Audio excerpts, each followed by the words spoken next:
A mafia boss sent a sniper's crosshairs over a 9-year-old boy's chest just to force his mother to surrender a video.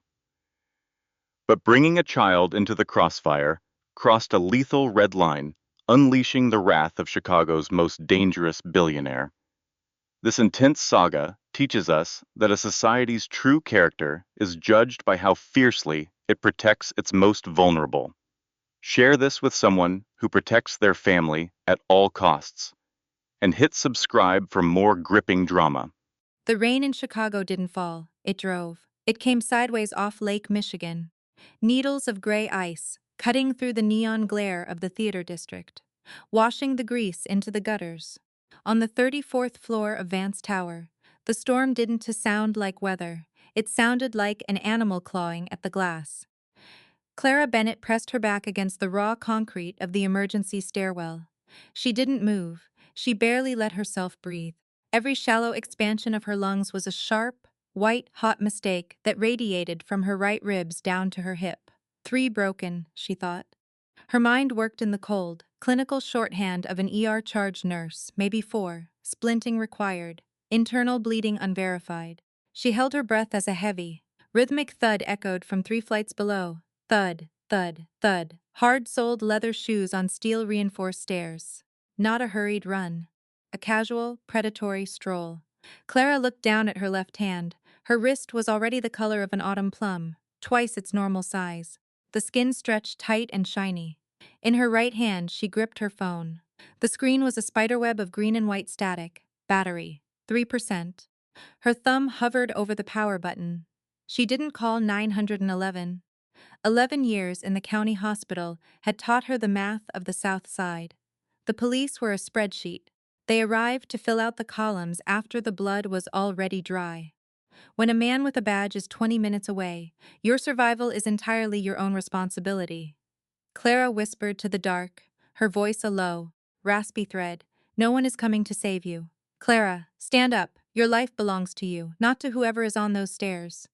She had learned that lesson the hard way during 6 years of marriage to a man who used words like love to justify the dents in the drywall.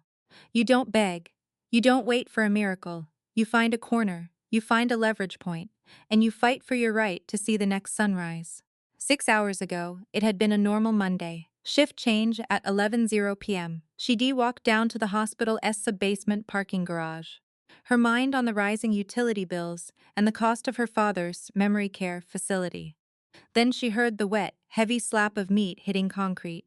Beneath the flickering fluorescent bulb of row G, 2 men in tailored navy wool coats were systematically breaking the fingers of a man named Matteo, an undocumented kitchen worker from the cafeteria upstairs. Matteo owed money. The men worked for Arthur Pendleton. They didn't look angry. They looked like plumbers fixing a leak. Clara's hand had gone into her pocket before her brain could stop it. In the ER, you see the end result of these men every single night. You see the broken jaws wired shut, the quiet terror in the eyes of people who don't have papers and can't go to the authorities. It sickened her, the absolute asymmetry of it. One human being deciding another didn't have the right to a whole body just because of a ledger. She had hit record, she needed proof. Something the hospital board couldn't bury, but her fingers were numb from the double shift. She hit the volume rocker. The flash snapped a blinding white square of light in the dim garage. The enforcers had looked up, Matteo had screamed, and Clara had run. Now, she was 34 stories up in the premier corporate monolithic tower in downtown Chicago, her phone dying, her body failing. She had slipped past the midnight security rotation by blending in with the third shift cleaning crew. She thought a building this size, this bright, would have people. Safety in numbers. She was wrong. The corporate floors were empty, dark plains of cubicles and glass. The footsteps below stopped. A heavy silence filled the stairwell, punctuated only by the low hum of the HVAC system. Clara locked her knees. She squeezed her eyes shut, her knuckles white against the shattered casing of her phone. Then, the heavy steel door directly above her, the entrance to the 34th floor executive suite, clicked. It didn't slam. It was opened with a deliberate, smooth authority. Clara twisted her head around, her heart hammering against her fractured ribs. A man stepped onto the concrete landing. He wasn't wearing a suit jacket, just a charcoal gray vest over a crisp white shirt, the sleeves rolled up to his forearms, revealing thick, corded muscle and a long, pale scar that ran from his wrist to his elbow. He was tall, over 6 feet, with dark hair peppered with silver at the temples. His face looked like it had been chiseled out of the same gray stone as the building's facade. Garrison Vance. Clara knew the face from the local business journals. The billionaire philanthropist, the shipping magnate, the man who practically owned the Port of Chicago. But the journals didn't mention the way he walked. He didn't move like a CEO. He moved like a wolf that had spent 20 years running the perimeter of a cage. In his right hand, he held a sleek black tablet, the screen displaying a live feed of the building's internal security matrix. Garrison stopped on the landing. He didn't look at the stairs below. He looked directly down at Clara. His eyes were a pale, piercing gray, cold, empty. The eyes of a man who had watched the world burn when he was 19 and decided he preferred the ashes. He didn't pull a weapon. He didn't need to. The sheer weight of his presence in the narrow concrete shaft made the air feel heavy, hard to swallow. Garrison looked at her split cheekbone, where the blood had dried into a dark, rusty crust. He looked at her swollen left wrist, held tightly against her chest. He looked at her eyes wide, terrified, but completely devoid of tears. He took 2 slow steps down the stairs. The leather of his shoes didn't make a sound. Garrison's voice was a low, resonant rumble that vibrated through the concrete beneath Clara's feet. He didn't ask her name. He didn't ask what she was doing in his tower. He looked at the purple swelling on her arm and said, "Who did this?" Clara pulled her shoulders back, her spine hitting the concrete wall. "It doesn't matter," she rasped, her throat dry as sand. "Just call a cab. Let me out the back." Garrison's eyes narrowed slightly. A cold, dangerous amusement flickered in the gray depths. "You re-bleeding in my stairwell at 2 in the morning, holding a destroyed mobile device. Hiding from men who just breached my lower perimeter," Garrison said, his voice entirely flat, entirely devoid of pity. "Everything that happens under this roof matters to me, lady. I'll ask you one more time. Who broke your bones?" Clara kept her jaw set. She had spent too many years dealing with powerful men who wanted to play the hero just to prove they owned the room. Thomas had done it. Every chief of medicine she'd ever worked under did it. They didn't care about the victim. They cared about the infraction. From 3 flights below, the heavy thud of the leather shoes started again. Faster now. They knew someone was up here. Garrison didn't flinch. He didn't look down the stairs. He kept his eyes locked on Clara's face, reading the defiance in her posture like text on a page. He reached out his left hand. His palm was broad, his fingers blunt and heavily calloused. He didn't grab her. He just left his hand open, suspended in the air between them. An invitation. A boundary she had to choose to cross. "Arthur Pendleton's boys don't leave witnesses," Garrison said softly, the name hitting the air like a hammer. "You can stay here and let them finish what they started in the garage. Or you can step through that door with me. Make your choice." The emergency exit light directly above Clara's head gave one violent, loud buzz. And then the stairwell went completely black. The darkness didn't last. Not in Garrison Vance's world. A split second after the emergency bulb buzzed out, the penthouse backup generators kicked in. It wasn't a soft return of light. It was a harsh, aggressive snap. A dozen concealed halogen strips flooded the stairwell with a clinical white glare. Clara blinked against the sting. When her eyes cleared, Garrison hadn't moved. His hand was still there, open, steady as a block of granite. From 2 flights below, the sound of heavy footsteps grew louder. A metallic clatter echoed up the shaft, a weapon clearing a holster. Clara didn't look down. She looked at Garrison's palm. She looked at the thick ridge of scar tissue running up his forearm. He was offering a rescue. He was offering a transaction, security for whatever she had in her pocket. She took a breath, her broken ribs grinding together like shards of glass. She didn't scream. She just swallowed the iron taste in the back of her throat and placed her uninjured right hand into his. His fingers closed around hers. Not tight enough to crush, but absolute. He pulled her up the remaining 3 steps and through the heavy steel door onto the 47th floor. The door clicked shut behind them. The silence of the penthouse was immediate. Total. Clara stumbled, her knees gave out, the adrenaline finally draining from her joints. Garrison didn't let her hit the floor. He caught her by her good shoulder, his arm a rigid bar of iron, and guided her toward a massive low-profile sofa made of charcoal leather. She sank into it. The leather was cold against her damp coat. She looked up, trying to orient herself. The space was enormous, 4-meter ceilings. The entire north wall was a single sheet of reinforced glass, overlooking the frozen black expanse of Lake Michigan.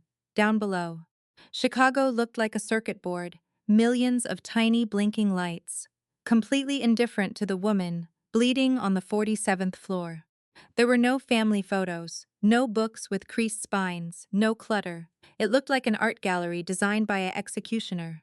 Beautiful, symmetrical, and dead. A woman stepped out from a hidden door behind the marble kitchen island. She wore a tailored gray wool suit, her dark hair pulled back into a knot so tight it looked painful. Rachel Sterling, Garrison's chief of security. She didn't look surprised to see a bleeding nurse on the leather sofa.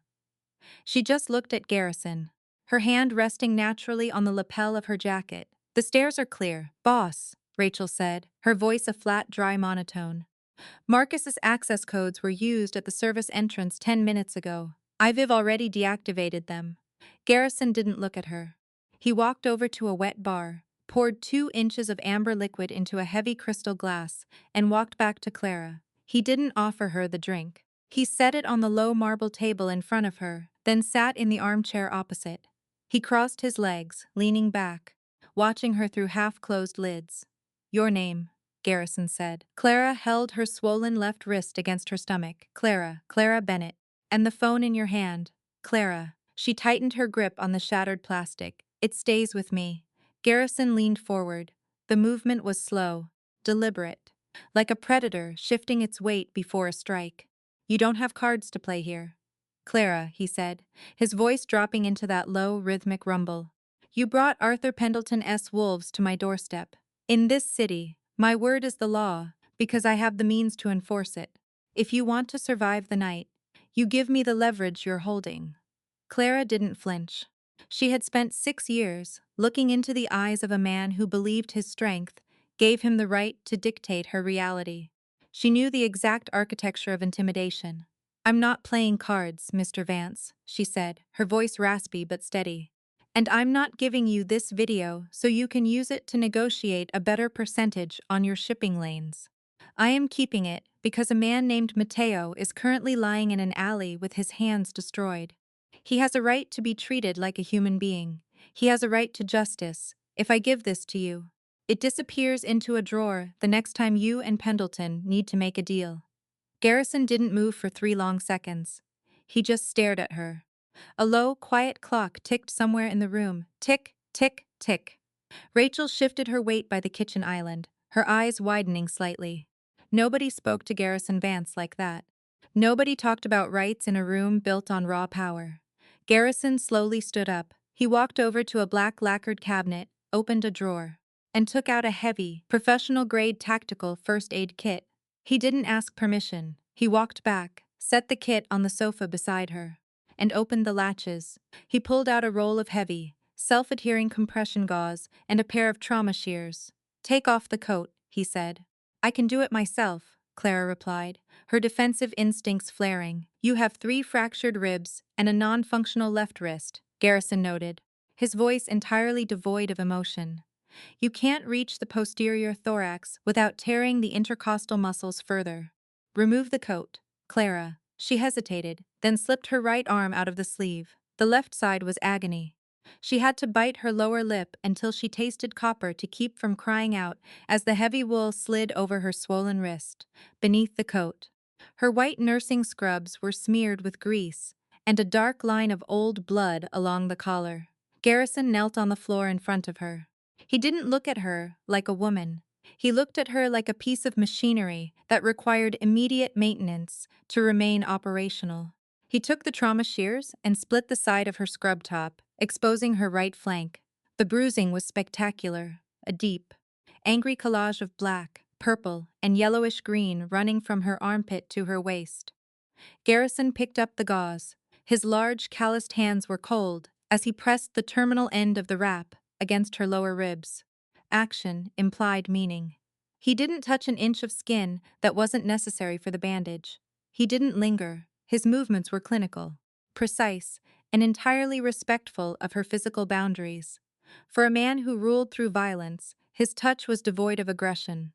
It was the first time in hours Clara felt her shoulders drop even a fraction of an inch. "Hold your breath," Garrison commanded. She inhaled, lifting her chest as much as she could bear. Garrison pulled the gauze tight, wrapping it around her torso with an expert, uniform pressure.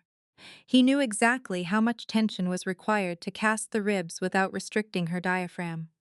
"Where did you learn to do this?" she asked, her voice tight against the binding. "Chicago docks. 1998, he said flatly. "When you don't call the police. You learn to fix your own people." He finished the wrap, pressing the self-adhering edge down against her spine. He stood up, tossed the shears back into the box, and looked down at her left wrist. He didn't touch it. He just evaluated the swelling. "Call is fracture," he murmured. "Radius is displaced. It needs a splint and an orthopedic surgeon by morning." "I know," she whispered. Garrison walked over to the glass wall, turning his back to her. He stood with his hands locked behind his spine, staring out at the dark lake. "Arthur Pendleton is a parasite," Garrison said, his tone conversational, almost casual. "5 years ago, I drew a line at the ports. No human cargo. No children from Eastern Europe." He thought it was a suggestion. "I broke his network and threw him out of the council. He's been waiting for an excuse to come back. You just gave it to him." Clara sat up straighter, the compression wrap supporting her spine. "I didn't give him anything. He chose to break a man's fingers. I chose to document it. Don't blame the mirror for showing you the rot in your world." Mr. Vance Garrison turned his head slightly, looking at her over his shoulder. "You're very brave, Nurse Bennett. Or very stupid. In my line of work, they look exactly the same." Rachel's tablet buzzed with a sharp electronic chirp. She slid her thumb across the glass, her expression hardening instantly. She looked at Garrison, then at Clara. "Boss," Rachel said, "we have a problem." She walked over and handed the tablet to Garrison. He looked at the screen, his jaw tightened, a small muscle pulsing beneath the skin of his cheek. Without a word, he turned the screen toward Clara. It was a live multimedia message from an unlisted number, a single photograph. It was Samuel, her 9-year-old boy. He was standing under the yellow awning of Thomas Edison Elementary, his bright blue winter hat pulled down over his ears, holding his backpack. The photo had been taken from the interior of a vehicle across the street. The crosshairs of a digital camera interface were centered perfectly on his chest. Beneath the photo, a single line of text: "The video for the boy. Gary, 6:00 a.m. Let's see if the nurse is worth the port." Clara's lungs froze. The room tilted. The charcoal leather beneath her felt like it was dissolving into thin air. "Samuel," she choked out. She scrambled to her feet, ignoring the white-hot agony in her ribs, her broken wrist swinging uselessly at her side. She reached for her dying phone on the counter. "I have to go. I have to get him." Mrs. Gable Garrison caught her by the good shoulder, his grip immovable. "Look at the timestamp, Clara," he commanded, his voice dropping an octave, steadying the panic in the room like a heavy anchor. "The photo was taken yesterday afternoon at dismissal. It's a marker. He's telling us he knows the routine." Clara twisted in his grip, her eyes wild with a mother's fury. "Let go of me. That is my son. He doesn't have a choice in this. He's an innocent child." Garrison didn't let go. He leaned in, forcing her to look into his cold, gray eyes. "Listen to me very carefully. If you run out of this building right now, you are playing Arthur's game. He wants you panicked. He wants you making noise. The moment you step into the street, you lose the only protection you have. In my world, weakness is a death sentence. We don't run, we fortify." He turned to Rachel, his eyes burning with a dark, lethal light. "Rachel, take 4 men. Put them at the Gable house. Put 2 more at the school perimeter by 5 o'clock. Secure the boy. Do it clean. Do it quiet." Rachel nodded once and vanished through the private exit. Garrison let go of Clara's shoulder. He walked back to the bar, picked up his glass, and drank the whiskey in one swallow. The clock on the wall read 3:12 a.m. The sun wouldn't rise for another 4 hours. And the cold winter wind off Lake Michigan was just getting started. The penthouse grew colder as the night bled toward dawn. Clara sat on the edge of the leather sofa, her body rigid, her eyes fixed on the black screen of her phone. Garrison had plugged it into a high-speed charger on the island. But she couldn't bring herself to call her neighbor. If she called now, if she woke Mrs. Gable at 3 in the morning, the panic would transfer. A panicked old woman made mistakes. Mistakes got children killed. Clara closed her eyes and began to recite medical terminology in her head. Anatomy of the cranial nerves, olfactory, optic, oculomotor, trochlear. It was a survival mechanism she developed during her residency, a way to isolate her intellect from the sensory horror of the trauma bay. She wasn't breaking down, she was compartmentalizing her terror to keep her mind sharp for whatever came next. Garrison Vance was in his glass-walled office at the far end of the penthouse. He hadn't turned on the overhead lights. He sat behind a massive desk of petrified wood, illuminated only by the dull blue glow of a laptop screen. He wasn't typing. He was just looking at data, his face a stern, unreadable mask. At exactly 4:15 a.m., the quiet was broken by a dull, metallic crash from the executive wing. Clara jumped, her hand automatically flying to her splinted ribs. It didn't sound like gunfire. It sounded like furniture moving, a heavy object hitting a wall. She stood up slowly, her body aching from the forced stillness. She walked down the long, marble hallway toward the master suite, her bare feet silent on the stone. The door was slightly ajar, a sliver of weak yellow light spilling onto the floor. She peered through the crack. Garrison Vance was sitting on the edge of a massive king-sized bed. He was drenched in sweat, his white shirt clinging to the broad expanse of his back. His chest was heaving, his breath coming in ragged, shallow gasps that sounded like a dying animal. His right hand was wrapped around the solid oak post of the bed, his knuckles white, the wood groaning under the pressure of his grip. His eyes were wide open, but they weren't seeing the room. They were fixed on the far wall, staring into a horror that belonged entirely to the past. Clara recognized the symptoms immediately: dissociative panic attack, post-traumatic hyperarousal. She'd seen it in soldiers coming into the ER after a multi-vehicle wreck, in women who had survived structural fires. His brain had dropped him back into the core wound, and his nervous system was reacting as if the threat was currently tearing through his skin. She didn't run in. She didn't grab him. In the ER, you learn that touching a dissociative patient is a quick way to get your jaw broken. They don't see a nurse, they see the monster. She pushed the door open completely, stepped into the room, and sat down on a heavy leather bench 6 feet away from the bed. She kept her posture neutral, her hands visible. "Garrison," she said, her voice dropping into the low, rhythmic, clinical tone she used for patients in shock. "You are on the 47th floor of Vance Tower. The year is 2026. The temperature outside is 24 degrees. Listen to the wind against the glass. That S. Lake Michigan. You are safe in this room." Garrison S. head snapped toward her. His gray eyes were bloodshot, the pupils dilated so wide they almost swallowed the iris. He looked at her, but it took 5 long seconds for the image of the nurse to register in his frantic brain. Slowly, the corded muscles in his neck began to loosen. His grip on the bedpost relaxed, his fingers leaving deep indentations in the polished wood. He leaned forward, resting his elbows on his knees, dropping his head into his hands. "You shouldn't be in here," he muttered, his voice hoarse, scraped raw from the back of his throat. "I'm an ER nurse, Mr. Vance," Clara said softly, staying on the bench. "I don't leave people when their lungs stop working. Follow my breath. In for 4, hold for 4, out for 4. He didn't answer, but she watched his shoulders rise and fall, gradually sinking with her own deliberate rhythm. The silence returned to the room, but it was different now. The cold, sterile edge had softened into something heavy and shared. Garrison wiped the sweat from his forehead with the back of his hand. He looked at her through the dark strands of hair falling across his face. "My mother," he said, the words slipping out before his internal guard could stop them. 1998. "My father wanted to expand the logistics routes into the west side. He made a deal with the local outfits. He gave them her schedule to prove his loyalty. I found her in the garage behind our house. It looked just like Row G. Clara nodded slowly. The pieces of the puzzle were falling into place. The frozen demeanor, the obsession with control, the absolute refusal to cross the line into human trafficking. He hadn't built Vance Syndicate for money. He'd built it to create a world where nobody could ever surprise him again.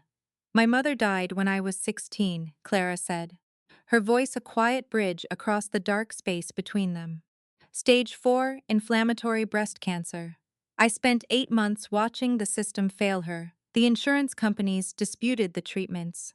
The hospital administration treated her like a room number. I became a nurse because I realized that if you don't have someone willing to stand in the doorway and fight for your dignity, you get crushed by the machinery. We both have scars from the same cold world. Garrison. Garrison looked at her, really looked at her. For the first time since she'd met him in that dark stairwell, the predatory glare was gone. He looked like a man who had spent 28 years carrying a boulder up a mountain, surprised to find someone else who knew the weight of the stone. He stood up, his white shirt damp against his skin, and walked over to a linen closet. He pulled out a clean gray wool blanket and tossed it across the space onto her lap. "Sleep," he said, his voice regaining its flat, authoritative edge, though the roughness remained. "The boy will be secure by 5. Rachel doesn't fail. And Arthur Pendleton?" Clara asked, drawing the blanket over her splinted ribs. Garrison walked back to the door, pausing with his hand on the light switch. "Arthur thinks he's a player because he can scare a woman and a child," Garrison said, his silhouette dark against the hallway light. "He forgets that fear is a finite resource. When you take everything from a man, he becomes transparent. By 6 o'clock, I am going to show him exactly what happens when the rules of his world collide with mine." He clicked the light off, leaving her in the cool gray shadow of the pre-dawn room. Clara pulled the blanket tighter. She didn't sleep, not really, but for the first time since her flash had gone off in the underground parking lot. Her heart stopped pounding against her ribs. At 5:45 a.m., the sky over Lake Michigan began to turn the color of a bruised iris. Clara walked out to the kitchen island. Her phone was fully charged. She unplugged it, her fingers trembling slightly as she opened her messages. There was a notification from an unknown encryption. She opened it. It was a video file, 5 seconds long. The camera was angled from a second-story window across from Mrs. Gable's house. In the frame, Rachel Sterling was standing on the porch, holding a thermos of coffee, talking quietly with the elderly woman. Behind them, through the living room window, Samuel was sitting at the kitchen table, eating a bowl of cereal, entirely oblivious to the war being fought over his head. A text followed. "The package is locked down. Boss. Perimeter established." No movement from the Pendleton enforcers. Clara let out a long, shuddering breath, her forehead hitting the cool marble of the island. A single tear finally escaped, tracing a clean line through the dried blood on her cheek. "I told you," a voice said from behind her. Garrison was standing there, fully dressed in a tailored charcoal suit, his tie knotted with geometric perfection. His hair was brushed back, his face clean-shaven. The man who had been sweating and gasping on the edge of the bed 2 hours ago had vanished completely. The armor was back on. He set a plate of dry toast and a cup of black coffee on the counter 3 inches from her right hand. He didn't ask if she was hungry. He didn't offer a gentle word, but he prepared it himself while she was checking her phone. In his lexicon, care wasn't an emotion you performed. It was a task you completed to ensure the survival of your unit. "Thank you," Clara whispered. Garrison checked his platinum watch. It's 5:52. "Arthur will call in 8 minutes. Have your video file ready to upload to Rachel's server." "And then what?" Garrison looked at the glass wall, where the first orange rays of the sun were cutting through the gray Chicago fog. "Then," he said, "we take his leverage away." The coffee on the counter went cold. Neither of them touched it. At exactly 6:00 a.m., the burner phone on the Marble Island didn't ring. It hummed, a low, vibrating buzz that slid across the stone like an insect. Garrison picked it up on the second vibration. He didn't say hello. He didn't give Arthur the satisfaction of hearing his breath. He just pressed the receiver to his ear and waited. 6 o'clock, Gary. Arthur's voice slithered through the speaker. It was too bright for the hour, too clean. "The sun is up over the lake." I assume our friend, the nurse, has come to her senses. Garrison looked at Clara. She stood beside him, her good hand resting on the marble. Her spine held perfectly straight by the tight gauze beneath her scrubs. She didn't look like a victim. She looked like a juror. The video is on an encrypted drive. Arthur, Garrison said, his voice dropping into that rhythmic rumble. But the terms have changed.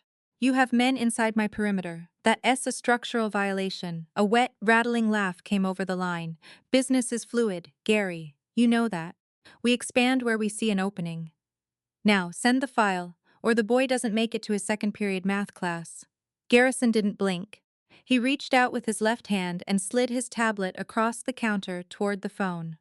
On the screen, the live feed from Samuel S. School showed Rachel S. black SUV parked across the street, her team visible at the corners. The boy is currently eating an apple in Mrs. Gable S. kitchen. Arthur, Garrison said, his tone entirely conversational.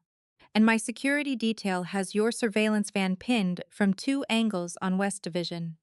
If your people so much as turn their ignition keys, they won't make it to the state line alive. Silence fell over the wire, cold and heavy.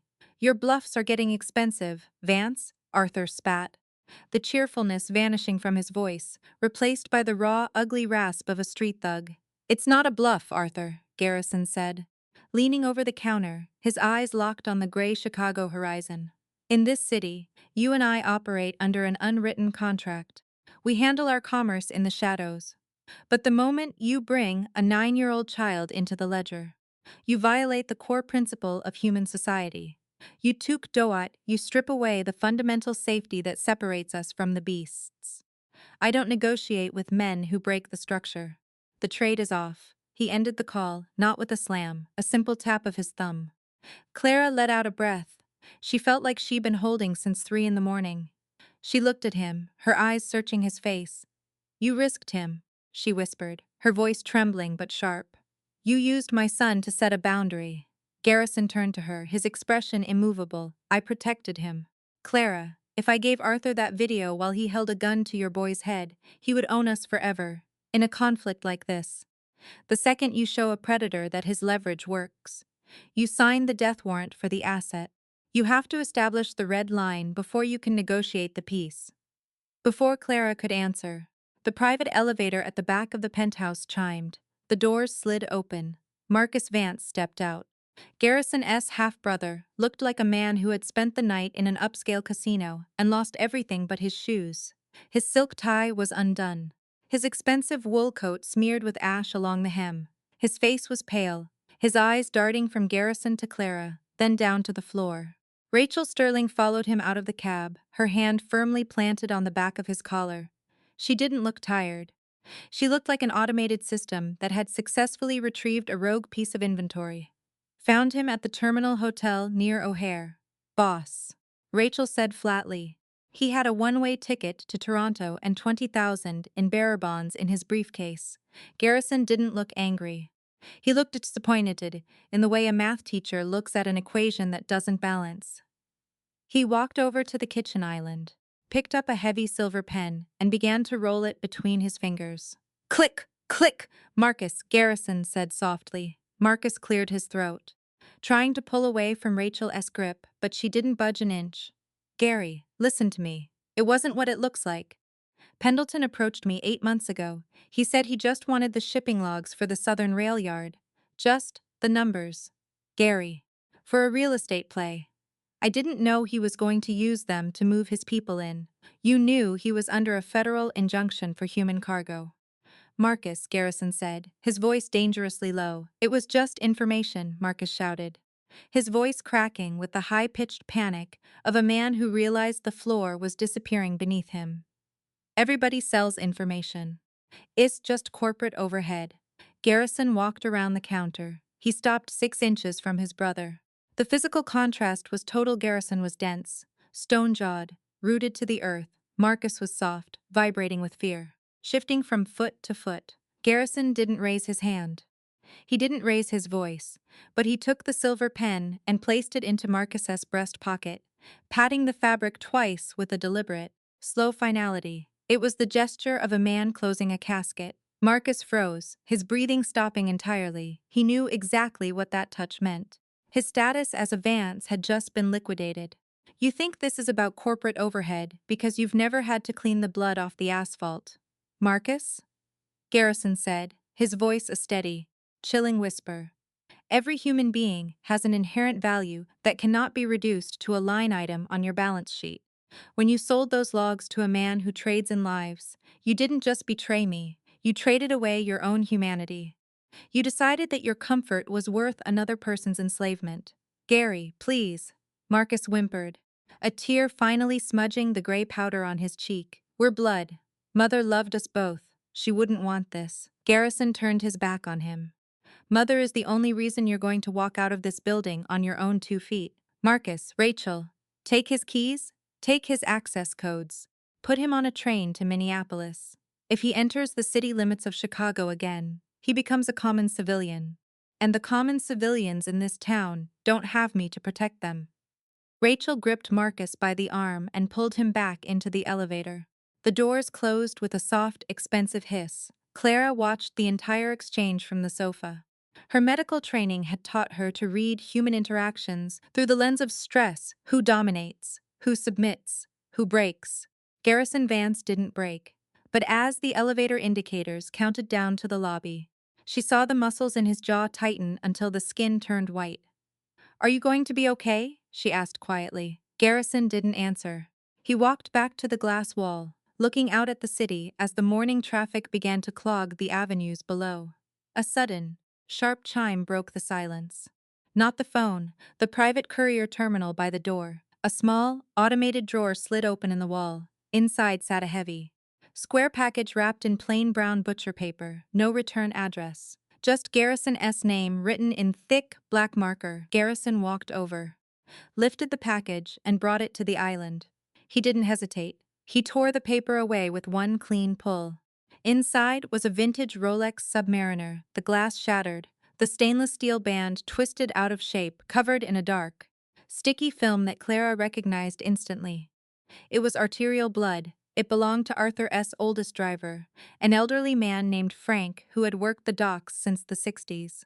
Beneath the watch was a small printed card, a token of appreciation from the new management at the Southern Yard. A life for a life, Gary. Let's see what the nurse is worth when the sun goes down. Garrison didn't move. He stared at the watch, his hands flat on the marble counter. The air in the penthouse seemed to drop 10 degrees in a single second. Clara stepped closer, her eyes wide as she looked at the dark stain on the gold watch face. Who was he, Frankie? Garrison said, his voice entirely flat, entirely empty. He drove my mother to the hospital the night she died. He has been on my pension roll for 12 years. Arthur killed him just to send a message. Arthur killed him because he knew Frankie was someone I couldn't replace, Garrison said, his fingers closing around the broken watch until the metal edges bit into his palm. He wants me to react with rage. He wants me to deploy my people to the yards so he can ambuscade them. Clara looked at his hand, where a thin line of red was beginning to leak from between his fingers, mixing with Frankie's dried blood. You can't go down there, she said, her voice rising with an urgency that surprised her. That's exactly what he wants. He's using your loyalty as a weapon against you. Garrison looked up, his gray eyes completely devoid of light. Loyalty isn't a vulnerability, Clara. It's the only currency that matters in the dark. If I don't protect the people who bleed for me, the Empire doesn't mean anything. I will go to the yards, but I won't go for a negotiation. I am going to end it. He walked into his office, leaving the broken watch on the counter. Clara stood alone in the kitchen, the smell of copper and stale coffee heavy in the air. She looked at her phone, 6:45 a.m. The long day was just beginning, and she could already hear the machinery of the city grinding toward a slaughter. By noon, the rain had stopped, leaving Chicago under a heavy, wet blanket of gray fog that clung to the tops of the towers. Clara sat in the penthouse library, her arm resting on a pillow to keep the swelling in her wrist from shifting the temporary splint.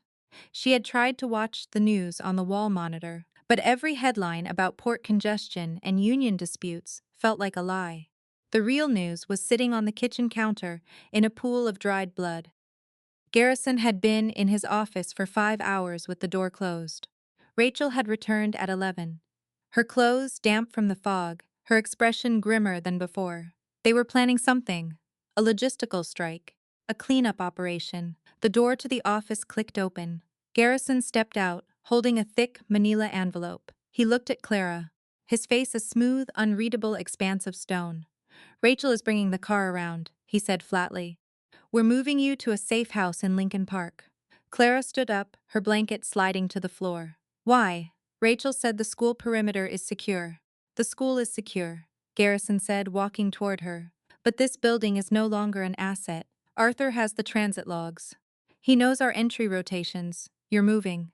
He stopped 3 feet from her, extending his hand with the envelope. Clara didn't reach for it. She looked at his eyes.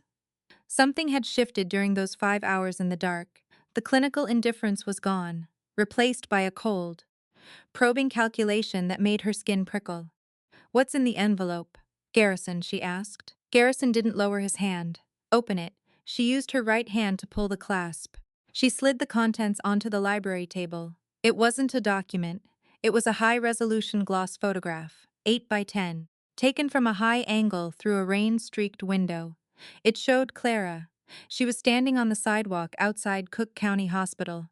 Her face turned toward a black Lincoln Navigator parked at the curb. The window of the SUV was rolled down halfway, revealing the distinct, sharp profile of Arthur Pendleton. In the photo, Clara's hand was extended toward the vehicle, her fingers touching a white envelope held by the man inside. The timestamp at the bottom read, Monday, 10:42 p.m., exactly 18 minutes before her shift was supposed to end.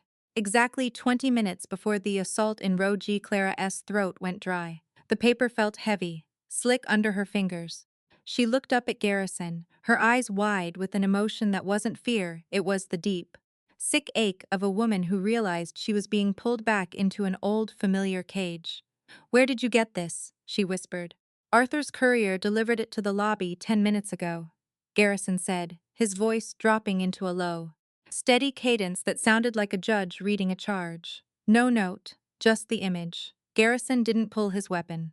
He didn't move away from her, but his weight shifted back onto his heels, his shoulders squaring, his arms hanging loose at his sides. He was giving himself clearing room. He was separating the woman who had helped him through his night terror from the potential operative standing in his library. The emotional freeze was total. "I need you to tell me what I am looking at, Clara," Garrison said, his voice entirely devoid of rhythm.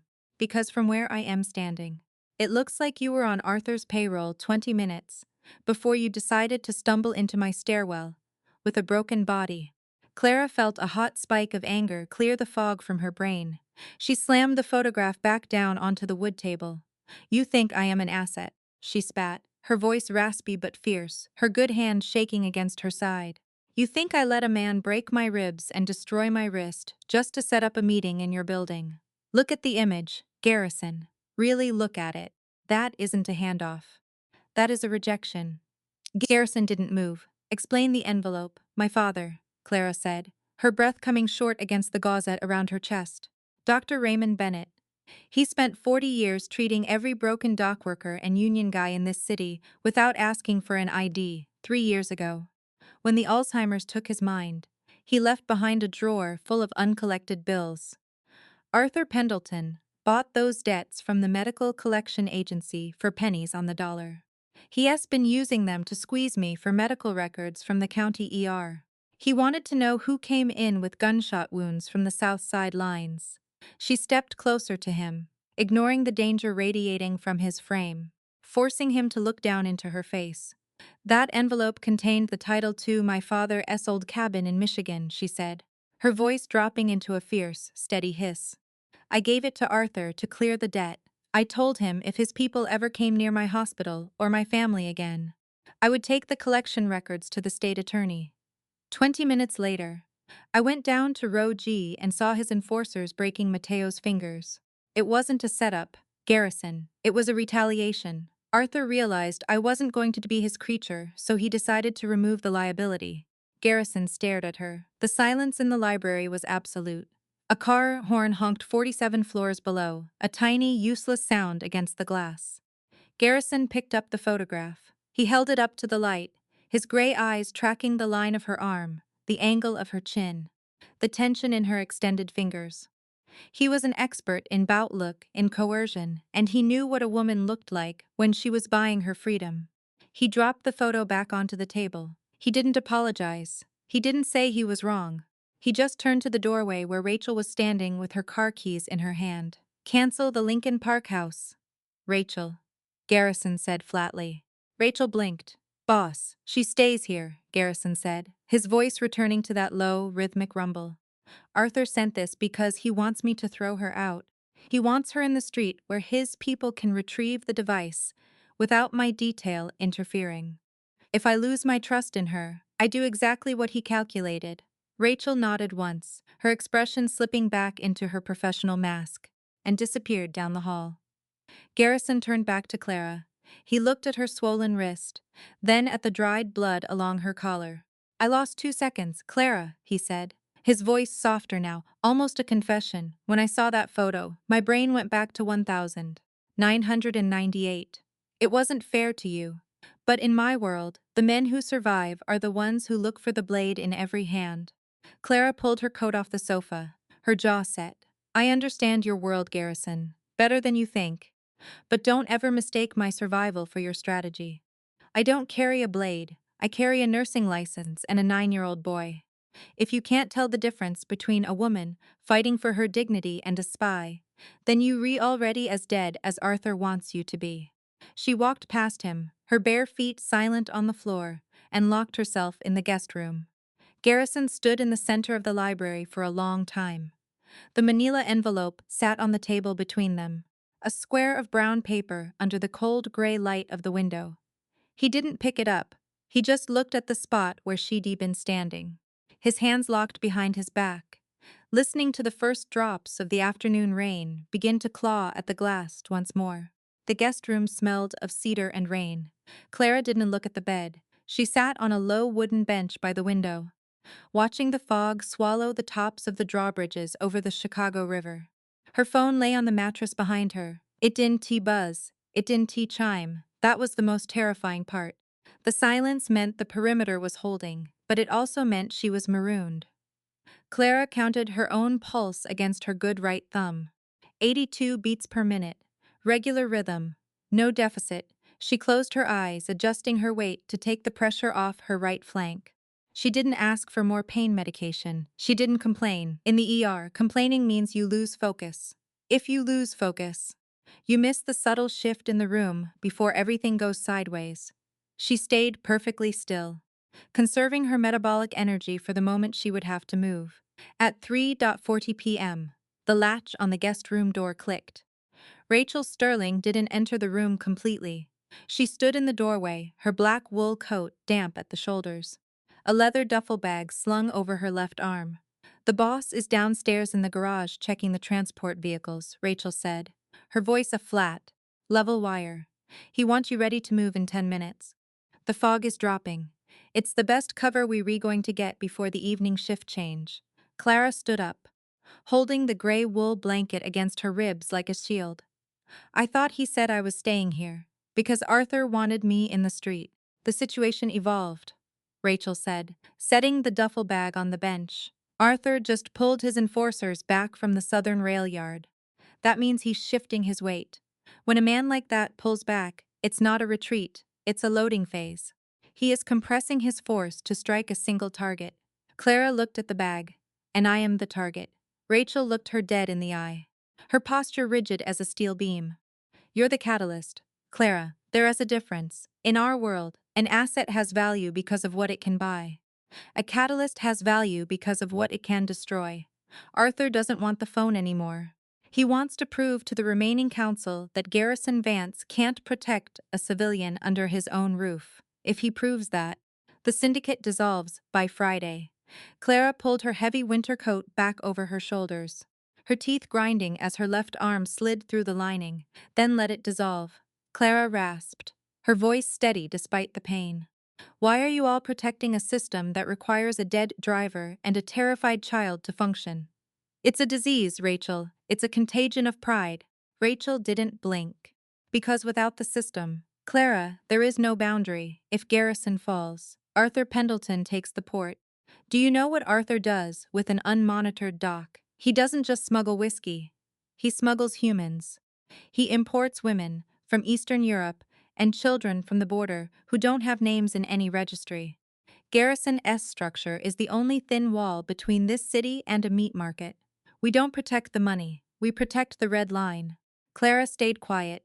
She picked up her phone, checked the battery 98%, and slid it into her deep coat pocket.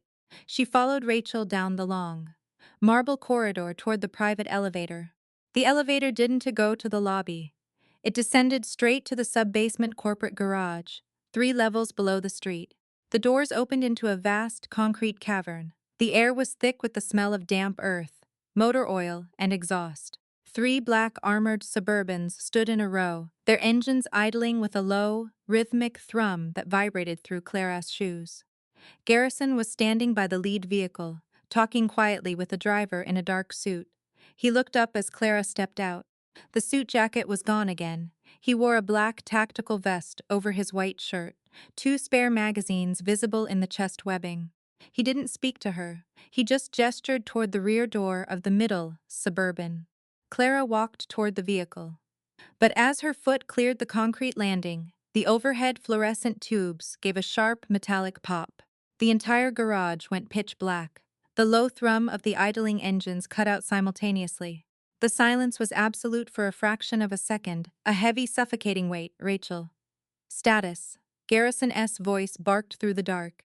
Closer than she expected. The main grid just went dark. Boss. Rachel S. voice answered from the elevator bay. Secondary backup isn't responding. The relays are fried from the outside. Clara didn't scream. She didn't move. She instantly dropped to one knee, pressed her back against the heavy rubber tire of the nearest Suburban, and pulled her splinted left arm against her core. She used the physical mass of the vehicle as a ballistic shield, using her ears to track the geometry of the space. In the dark, the person who runs is the person who gets hit by the ricochet. She became a part of the floor. A heavy, wet metallic crunch echoed from the far end of the garage entrance ramp, the security gate being rammed by a heavy bumper. Then came the gunfire. It wasn't the rhythmic pop of a handgun, it was the rapid, deafening chatter of an automatic carbine. The muzzle flashes cut through the dark like strobe lights brief. Violent squares of white and orange that illuminated the concrete pillars and the flying shards of safety glass. Clara saw Garrison in one of those flashes. He was on his stomach, his weapon extended. His face completely calm as he fired 3 controlled shots into the gloom. Clara, stay down, he roared over the noise. A heavy hand grabbed the collar of her winter coat. Not Garrison. The grip was too loose, too clumsy, a rough, calloused palm shoved a thick cloth over her mouth and nose. The smell of sweet, chemical solvent hit her sinuses. Ether. Clara fought. She didn't try to pull away from the strength of the man behind her. She knew she was outmatched. She used her right elbow, driving it straight back into the soft tissue of the attacker's throat, using the weight of her own body to increase the force. The man let out a wet, wheezing gasp, his grip loosening on her collar. But a second pair of arms hit her from the side, pinning her good shoulder against the Suburban-S door. The cloth was pressed back down over her face. She tried to count the seconds. 1, 2, 3. Her lungs burned. The orange muzzle flashes in the garage began to streak into long, white ribbons of light. The sound of the gunfire grew distant, muffled, like it was happening underwater. The last thing she heard before the blackness took her completely was Garrison's voice, not a command this time, but something raw, frantic and wild, tearing through the concrete cave. Clara. Then, the world went completely gray. The return of consciousness was a slow, agonizing process of filtration. First came the smell. It wasn't tea, the sterile bleach of the hospital, or the cedar of the penthouse. It was the sharp, sour tang of old machine grease, rotting timber, and stagnant river water. Clara opened her eyes. The light was a single, low-wattage bulb hanging from a frayed cord 3 feet above her head. It flickered with a rhythmic, mechanical hum. Bzzz, bzzz. She tried to lift her hands to wipe the chemical crust from her eyelids. but her arms wouldn't move. Her wrists were pinned behind the back of a heavy rusted iron chair. She didn't panic. She didn't pull against the restraint. She stayed perfectly still and evaluated the physical boundaries of her body. She twisted her wrists slowly, an eighth of an inch at a time. The binding wasn't rope. It was a thick, commercial-grade nylon zip tie. The plastic edges had already cut through her skin, the wet stickiness of fresh blood lubricating the joint. She didn't flinch. She felt for the locking mechanism with her right thumb. It was facing outward, the wrong direction for a standard release, but it meant the strap had been applied in a hurry. She began to slide her skin against the plastic, using the fluid of her own injury to create clearance, disregarding the pain as an irrelevant sensory variable. The room was cold, her winter coat was gone, leaving her in her torn nursing scrubs. Her breath came out in short, white plumes that drifted up toward the water-stained concrete ceiling. A basement. Somewhere near the shipping canals on the south side, a heavy wooden door at the edge of the light creaked open. Arthur Pendleton stepped into the circle of light. He didn't look like an executioner. He wore a heavy, tailored charcoal overcoat with a silk scarf, his gray hair combed back neatly from his forehead. He looked like an alderman arriving at a charity dinner. He dragged a second iron chair over, turning it backward, and sat down 3 feet in front of her. He rested his forearms on the back of the chair, looking at her through his gold-rimmed spectacles with a soft paternal pity. "You're an exceptional woman, Clara," Arthur said, his voice smooth as oil on water. "My boys told me what you did to Marcus's enforcer in the garage. A lesser person would have fainted." Clara stared at him through the dark strands of hair falling across her face. "Where is my son?" "Samuel is safe in his bed," Arthur said, waving his hand dismissively. "I told you before, I am a businessman. I don't pay for overhead I don't need." The photo was a diagnostic tool. I needed to see how Garrison Vance would react when a civilian entered his matrix.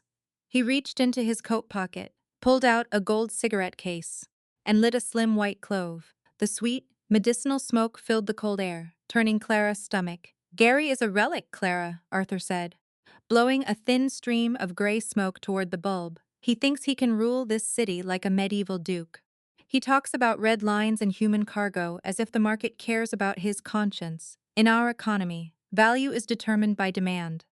If people are willing to pay $50,000 to cross a border without a stamp, then those people are a commodity. Garrison's refusal to manage that traffic isn't morality, it's an artificial restriction of trade." Clara swallowed the dry copper taste in her mouth. She tightened her right wrist against the nylon strap, feeling the plastic tooth click down one more notch against her bone. "You call it trade because you're a coward." "Arthur," she said, her voice dropping into that steady low ER cadence, "you use those big words commodity, market, overhead because you can't bear to look at what you actually are. You a slave trader. You a man who profits off the destruction of someone else's autonomy because you too weak to build anything of your own. Garrison Vance has a structure. You just have a shovel to dig graves." Arthur's smile didn't reach his eyes. The paternal warmth vanished from his expression, leaving his face flat, gray and old. He reached out and caught her by the chin, his fingers squeezing the bone until her split cheek reopened, a thin line of red leaking down her neck. "The structure is dead, Nurse Bennett," he whispered, his breath smelling of cloves and rot.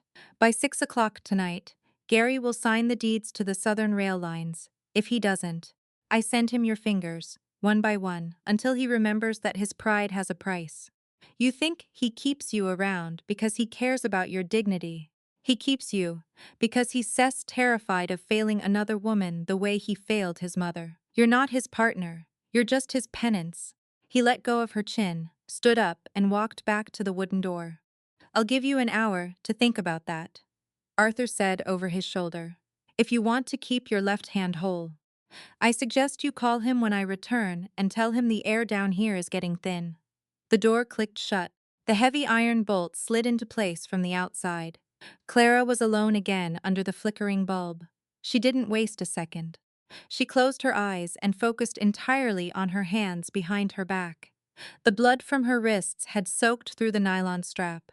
The zip tie was applied tightly, but commercial plastic has a specific structural limitation. It expands under thermal tension and becomes brittle when exposed to sudden, kinetic force. She remembered a safety seminar from the county hospital for medical staff dealing with violent psychiatric patients. If you are bound by plastic, you don't pull apart. You build leverage.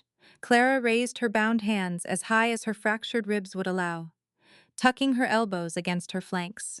She took 3 deep, agonizing breaths, stabilizing her core against the cast of the gauze. Then, with a single violent exhalation, she slammed her hands downward toward her hips, flaring her elbows out at a 90-degree angle. The nylon strap snapped with a sharp, loud report that sounded like a pistol shot in the small concrete room. Clara fell forward off the chair, hitting the concrete floor on her hands and knees. The pain in her ribs was an explosion of white light that took her breath away for 10 seconds. She lay there, her forehead pressed against the cold stone, waiting for her vision to clear. Slowly, she pulled herself up. Her wrists were a raw, shredded mess of red and gray skin, but her fingers worked. Her right hand was whole. She stood up, balancing her weight against the iron chair. She looked around the room. No windows, one door, heavy timber, reinforced with steel straps. She couldn't kick it down with her body weight. She looked up at the ceiling. A row of old iron water pipes ran along the concrete joists, covered in peeling gray insulation. One of the bracket supports had rusted through, leaving a 2-foot length of half-inch galvanized iron pipe hanging down like a broken branch. Clara dragged the iron chair under the pipe. She climbed up, her ribs screaming with every inch of elevation, and gripped the metal tube with her right hand.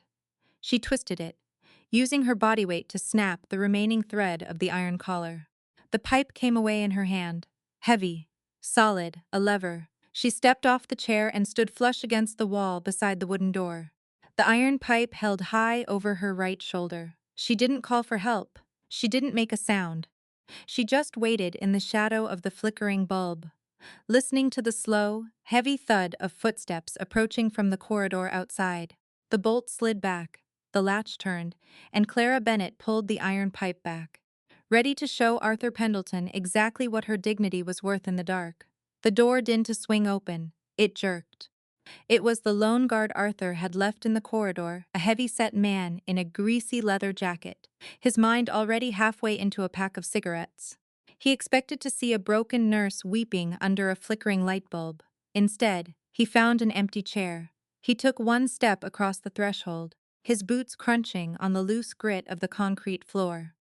His head turned to the left, his eyes widening as he caught the movement in the shadow behind the door. Clara didn't hesitate. She didn't wait for him to clear his holster. She brought the galvanized iron pipe down with the full, desperate weight of her body.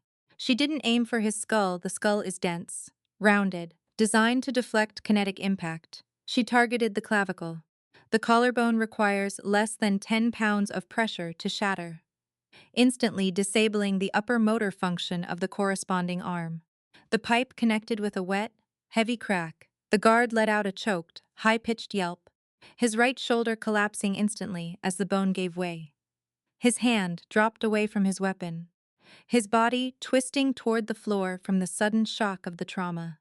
Clara didn't wait for him to recover. She slid past his flailing left arm, her bare feet silent on the cold concrete, and broke into a run down the narrow, dark corridor. The hallway was a subterranean spine of dripping pipes and exposed brick. The air grew thicker with the smell of river silt and low-grade diesel fuel. She could hear the muffled, rhythmic thump of a heavy marine engine somewhere above her head. A shipyard. She was right about the location. She reached the end of the corridor, where a flight of rusted iron stairs led up toward a steel fire door. Before her foot could touch the first riser, the door at the top of the stairs blew inward. The sound wasn't a standard gunshot. It was the sharp, violent crack, crack, crack of a suppressed submachine gun. The steel door rattled on its hinges as a volley of high-velocity rounds tore through the sheet metal, leaving a neat line of jagged, smoking holes that let in the gray light of the afternoon. Clara dropped to her knees, tucking her head beneath the iron stringer of the staircase.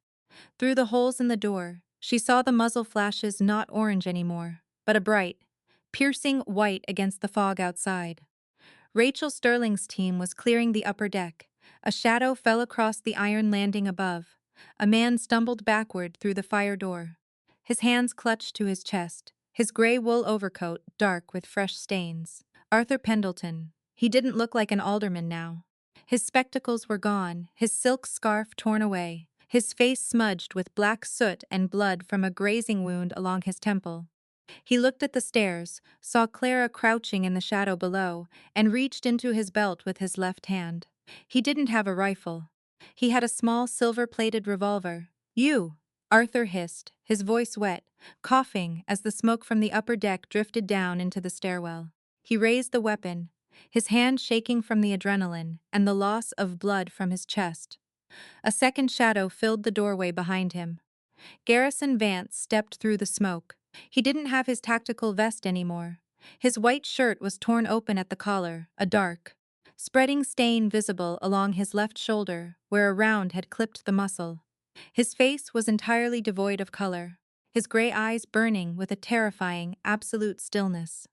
He took one long step across the landing, his right hand locking around Arth's left wrist before the old man could align the sight on Clara. Garrison didn't twist the arm. He didn't use a standard submission hold. He simply used his raw mass, driving his thumb into the radial nerve cluster below Arthur's thumb until the silver revolver clattered down the iron stairs, bouncing twice before landing in the dirt at Clara's feet. Garrison shoved Arthur against the brick wall of the landing. His forearm pressed hard against the old man's throat, pinning him to the masonry. He looked down the stairs. He took in the empty room behind her, the snapped nylon zip ties on the floor. And then his eyes locked onto her exposed forearms, taking in the savage, dark purple bruises on her wrists where the plastic had shredded her skin, and the fresh blood dripping down her fingers. Garrison's chest heaved. A raw primal sound tore from his throat, a roar of pure, heartbreaking fury and profound grief that rattled the rusted iron of the stairs. "What hurt you?" Clara, shivering from the cold and the sheer kinetic shock of the blast, looked up into his frantic face. She shook her head, her hand tightening around the galvanized pipe. "I did it, Garrison," she shouted over the noise of the sirens beginning to wail on the river outside. "I did it to get free. Don't look at the damage. Look at the exit. We have to move." Garrison didn't answer. The sound of his own name seemed to pull him back from the edge of the dark water. He looked at her bleeding wrists, his jaw see it chat until the skin over his cheekbones looked ready to split, from the dark alcove at the base of the stairs. Behind the iron stringer, the guard Clara had hit with the pipe crawled into the light. He was using his left hand, his face twisted with rage, a heavy black semi-automatic pistol rising toward the center of Garrison's exposed back. Garrison couldn't see him. He was still pinned to Arthur on the landing above. Clara didn't scream. She didn't freeze. She dropped the iron pipe, lunged across the concrete floor, and grabbed the silver revolver Arthur had dropped. She didn't use a target stance. She didn't take time to breathe.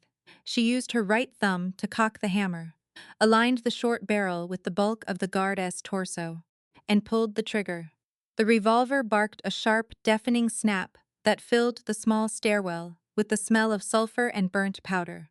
The bullet didn't hit the guard's chest. It shattered the concrete floor 2 inches from his left knee, sending a jagged spray of stone chips and dust into his face. The guard yelped, flinching away from the blast, his weapon slipping from his fingers as he rolled back into the dark alcove to protect his eyes. It was all the time Rachel Sterling needed. Rachel stepped through the fire door above, her short-barreled carbine extended, and fired 2 precise rounds into the alcove. The movement below stopped. Garrison turned his head slowly, looking down at Clara. She was still on her knees, the silver revolver held in her right hand, her arms shaking from the recoil, but her eyes were fixed on his face, unblinking. Garrison released his grip on Arthur's throat, letting the old man slide down the brick wall into a heap on the landing. He walked down the stairs, stopped in front of Clara, and knelt in the dirt beside her. He reached out, his large, scarred hand covering her bleeding right wrist, gently twisting the weapon until she let go of the trigger guard. "You didn't shoot to kill," Garrison said, his voice dropping into that low, steady cadence. You had the angle. Why did you drop the muzzle? Clara looked at the silver gun on the floor, her breath coming in long, ragged gasps. Because I'm a nurse. Garrison, my hands are for fixing the damage, not creating more of it. If I take a life just to save one, I let Arthur dictate the value of the room. I don't belong to his ledger, and I don't belong to yours. Garrison didn't argue. He picked up the gray wool blanket Arthur's men had discarded by the stairs and wrapped it around her shoulders, pulling it tight against her splinted ribs. Rachel, Garrison called up the stairs, his voice returning to that immovable stone facade. Secure Pendleton, call the transport, we're done here. He lifted Clara into his arms, ignoring the fresh line of red leaking from his own left shoulder, and carried her up the iron stairs into the cold, clean fog of the Chicago afternoon. The safe house wasn't a house, it was an old, decommissioned lighthouse keeper's quarters on the northern edge of Grosse Pointe, 20 miles outside the city limits. The walls were 2 feet of solid limestone, smelling of damp lime and wood smoke. Outside, the waves of Lake Michigan broke against the riprap with a low, rhythmic roar that sounded like a heavy engine idling in the dark. It was 11:00 p.m. Clara sat on a wooden stool in the small kitchen, her forearms resting on a clean white towel. A local doctor, one of Garrison's trusted internal people, had already cleaned the lacerations on her wrists and replaced the temporary cast on her ribs with a professional fiberglass splint. The pain was still there, a dull, thumping ache, but her mind was entirely clear. Samuel was asleep in the room upstairs. Rachel had brought him in at 8 o'clock, wrapped in his favorite blue blanket, entirely unaware that his mother had spent the afternoon bleeding in a South Side house. He thought they were on an unscheduled vacation before the Thanksgiving break. Garrison sat across the wooden table from her. He had changed into a clean black wool sweater, the sleeves rolled up to the elbows, a thick white bandage visible beneath the knit on his left shoulder. He was cleaning his silver pen with a piece of microfiber cloth. Rub, rub, rub. Arthur is in a federal holding facility in Loop District, Garrison said flatly, not looking up from the pen. Rachel delivered the unredacted files to the regional director of the FBI at 9 o'clock. The human trafficking indictments will be unsealed by tomorrow morning. Clara looked at her bandaged wrists. And the syndicate? The syndicate is transitioning, Garrison said. I've transferred the maritime assets to a legacy trust for the dockworkers' pension fund. Rachel will handle the remaining logistics lines under a standard corporate charter. The old council is gone. Clara. Arthur was the last one who remembered my father's name. Clara watched his fingers move over the silver metal. You gave it up, she said, her voice quiet against the sound of the lake outside, the whole empire, just to put one man in a cage. Garrison stopped rubbing the pen. He looked up, his gray eyes catching the yellow light of the oil lamp on the table. I didn't give it up for Arthur, Clara. I gave it up because of what you said in the library. You said the system was a contagion of pride. You were right. I built that wall to protect the city from men like Pendleton. But the wall became the prison. When you have to spend 40 hours a week deciding who lives and who bleeds just to keep the structure standing, you aren't a protector anymore. You read just the manager of the slaughterhouse. He stood up, walked over to the small wood stove, and moved a heavy iron kettle onto the hot plate. He poured 2 mugs of pine needle tea and brought them back to the table, setting one down 3 inches from her right hand. He didn't use an upscale crystal glass. He didn't offer an expensive luxury. But he placed the mug exactly where her uninjured hand could reach it without shifting her splinted ribs. He stayed on his side of the table, giving her physical space, respecting the invisible boundary she had drawn between them in the dark stairwell. The aggression had left his frame entirely, leaving only the dense, quiet weight of a man who was learning how to sit in a room without a weapon. What happens to Marcus? Clara asked, lifting the warm mug with her right fingers. He's in Minneapolis, Garrison said flatly. He started a small commercial brokerage under his middle name. He called me 3 hours ago. He didn't ask for money. He asked if Samuel liked the blue hat. A small, sad smile touched Clara's lips. He remembered. Family is a strange ledger, Clara, Garrison said, looking down into his black tea. We spend 30 years trying to outrun the debts our fathers left behind, only to find out we've been using their ink to write our own names.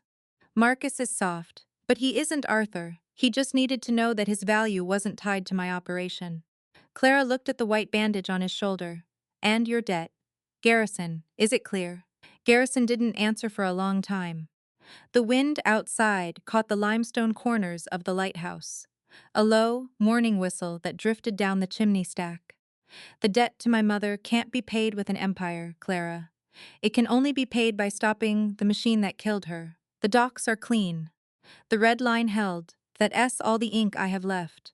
He stood up, walked to the window, and looked out at the dark lake. The fog had cleared, leaving the sky wide, black, and filled with cold, distant stars that didn't care about the city 20 miles to the south.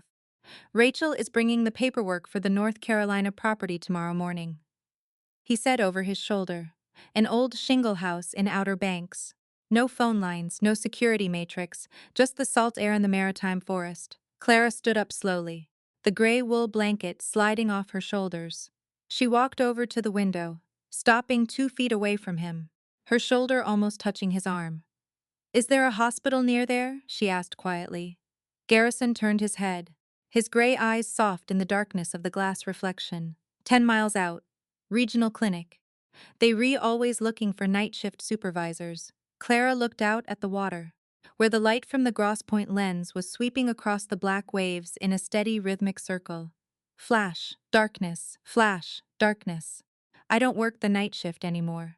Garrison? She said, her voice dropping into a low, peaceful thread. The light is better for the ribs. Garrison reached out with his right hand, his fingers stopping an inch from her bandaged wrist, waiting for her to close the distance. Clara took the last step, her fingers sliding into his broad palm, her thumb resting against the thick ridge of scar tissue on his forearm. The lake outside continued its long, ancient conversation with the stone, but inside the small limestone room, the silence was finally whole. The Atlantic didn't crawl onto the sand at the Outer Banks. It unrolled. It came in long, heavy swells of jade-green water that shattered against the sandbars, sending a fine, salt-laced mist over the dunes. It didn't smell like the iron and grease of the Chicago River. It smelled like wild pine, clean sand, and deep water. 6 months had passed since the ice on Lake Michigan had thawed. Clara Bennett sat on the top step of the weathered cedar porch, her legs drawn up, her chin resting on her knees. She wore a faded blue sweatshirt that belonged to Garrison, the cuffs rolled back 3 times to clear her wrists. The skin over her radius was smooth now. The savage purple tracks left by Arthur S. nylon zip ties had faded into thin, silvery lines that looked like lightning strikes against her tan.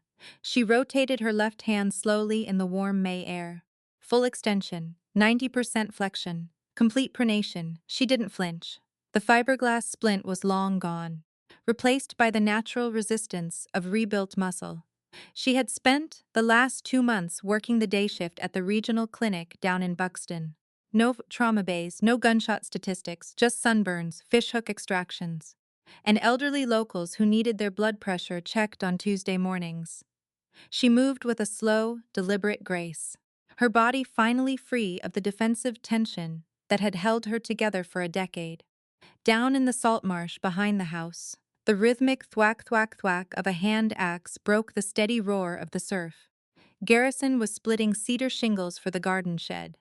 He wore nothing but a pair of old denim trousers, his broad back darkened by the Carolina sun, his skin gleaming with a thin film of sweat. The white bandage on his left shoulder had been replaced by a thick, jagged ridge of pink scar tissue, where the bullet had torn through the deltoid. He didn't swing like a man trying to kill the wood. He swung with a loose, heavy rhythm that used the weight of the steel head to do the work. Samuel was sitting on an upturned milk crate 3 feet away, holding a small wooden block and a piece of coarse sandpaper. He was 9 now. His bright blue winter hat from Chicago had been replaced by a salt-stained baseball cap, his cheeks covered in a scatter of fresh freckles. He wasn't watching the axe. He was watching Garrison's hands, trying to mimic the exact angle of the grip on his own piece of timber. Garrison didn't yell at the boy to get back. He didn't issue a list of safety regulations, but every time he lifted the blade, his body naturally shifted 2 inches to the left, placing his own dense frame between the flying wood chips and Samuel S.U.'s face. He didn't dominate the space, he shared it, creating an invisible perimeter of safety that allowed the child to explore without fear. It was the movement of a guardian who had learned that true authority doesn't require a loud voice. Garrison drove the axe head into the chopping block, wiped his brow with the back of his forearm, and looked at Samuel. "The grain is running sideways on that piece, Sam," Garrison said, his voice a low gravelly rumble that had lost its sharp urban edge. "You can't force the wood to take a straight line when the knot is in the middle. You have to work around the defect. You respect the material, or you split the board." Samuel looked at his block, his small thumb tracing the swirl in the cedar. "Like my old school?" the boy asked, looking up through the brim of his cap, where the kids used to shout because they didn't know the answers. Garrison knelt in the sand beside the crate, his massive hand resting lightly on the boy's shoulder. "Exactly like that. People have knots in them. Sam. From things that happened before you ever met them. You don't try to hammer through the rough spots. You give them room to breathe, and you find a cleaner line to follow. That's how you build a structure that lasts." Samuel nodded, a serious, quiet understanding settling over his features, and went back to his sanding with a slower, more rhythmic stroke. Clara watched them from the porch. Her heart didn't hammer against her ribs anymore. The memory of the corporate garage and the basement room was still there, a filing cabinet in the back of her brain. But the drawer was closed. Garrison stood up, patted Samuel's cap, and walked toward the porch. He climbed the wooden steps, his bare feet leaving damp tracks on the sun-bleached cedar, and sat down on the step beside her. He smelled of sweat, resin, and salt. He didn't reach for her hand immediately. He set a small brown paper bag between them on the wood. Clara looked at it. "What's this?" "Rachel sent it from the Chicago office," Garrison said, his gray eyes looking out at the line where the blue sky met the darker blue of the Gulf Stream. "The federal judge signed the final order on Pendleton's assets this morning. Every dollar from his maritime shell companies has been liquidated into the Immigrant Labor Legal Defense Fund on the west side." Clara opened the bag. Inside was Mateo's medical file from Cook County Hospital, stamped paid in full across the billing ledger, along with a certified letter from the immigration clinic confirming his legal residency status had been approved under a victim witness protection visa. Clara pulled the paper to her chest, her eyes gathering the light of the afternoon sun. "He is safe, Garrison. He doesn't have to hide in the sub-basement anymore. Nobody should have to hide under their own sky, Clara," Garrison said, his voice dropping into that deep, rhythmic cadence. Arthur thought he could determine the value of a man's life by the documentation in his pocket, but the law finally caught up with the logic. Every human being carries an inherent right to baseline dignity. And when you try to turn that into a commodity, the system eventually breaks the machine. It just took us a few broken bones to remind the city of the price. He reached into his pocket and pulled out a single, tarnished brass key. It wasn't attached to a ring. It didn't have a corporate logo. He placed it on top of Mateo's file. "The deed to this house cleared the county registry yesterday," Garrison said, looking down at his large, calloused fingers. "It's in your name, Clara. Completely. If you ever decide that the salt air is too quiet, or if you look at me one morning and see the ghost of Vance Tower, you can tell me to leave. The power in this room belongs to you. We are equal partners on this sand." Clara looked at the brass key. She looked at the thin silvery scars on her wrists. Then she looked at his profile, the stone jaw, the silver hair at his temples, the gray eyes that were no longer empty, but filled with the reflection of the wide, blue horizon. She didn't pick up the key. Instead, she slid her right hand over his broad palm, her fingers fitting perfectly between his, her thumb resting on the long, pale scar that ran up his forearm. She didn't need to own the house to feel secure. The true security was the fact that a man who had ruled an empire through absolute control had just handed her the ability to destroy his new life. And he hadn't even blinked. The trust was total. "I am not going anywhere. Garrison," she whispered, "the kitchen needs a second coat of white paint." and Samuel wants to learn how to fish for red drum on the surf. Garrison's fingers closed around hers. Not tight enough to hurt, but absolute. I bought the long rods this morning, he said softly. They in the back of the truck. A cool breeze came off the ocean, rattling the dry fronds of the palmettos along the dune line. Down in the marsh, Samuel had finished his block of wood. He stood up, tucked it under his arm like a treasure, and began to stalk a blue heron through the shallow water, his movements slow, patient, and completely free. The scars we carry are not signs of weakness, they are the architectural blueprints of our survival. Clara Bennett didn't need a billionaire to rescue her from the dark stairwells of her life. She had saved herself with an iron pipe and the absolute refusal to let a predator dictate her worth. And Garrison Vance hadn't become a good man because a woman loved him.